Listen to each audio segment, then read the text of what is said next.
Okay, here is version 3 of lab20 part 1.1 and 1.2, which is, instead of using the 5-volt power supply from the Analog Discovery 2 board, I'll use a 9-volt battery. Now you have to be very careful not to have the 9-volt battery and the digital and power supply fight with each other. So I unplugged the red wire from the Analog Discovery 2 board, and now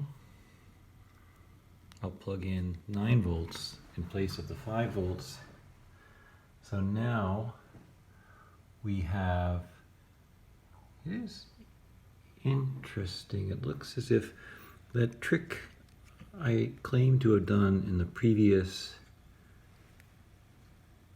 video, replacing a 1 meg resistor with two 1 meg resistors in parallel, it appears not to have worked because it looks as if my input signal is biased to, well, about 4.5 volts, halfway up to 9 volts essentially.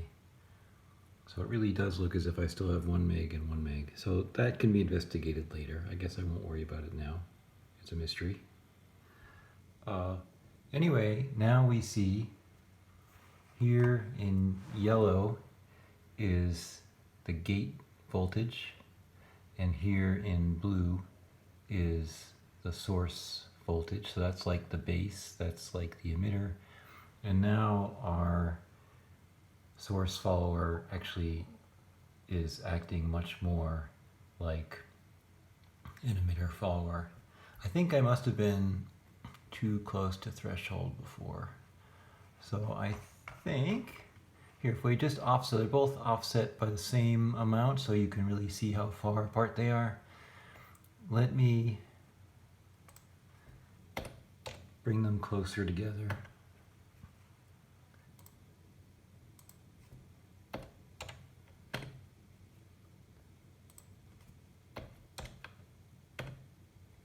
Okay, so I guess I want, that's pretty good. Okay, so you can see the two channels are offset differently by about 2.5 volts, but you can see the two waveforms overlap each other pretty well now. So actually this source follower is now doing a pretty good job as a follower. So part 1.2 was check that the follower's output follows its input. So that seemed basically to work out. Okay, so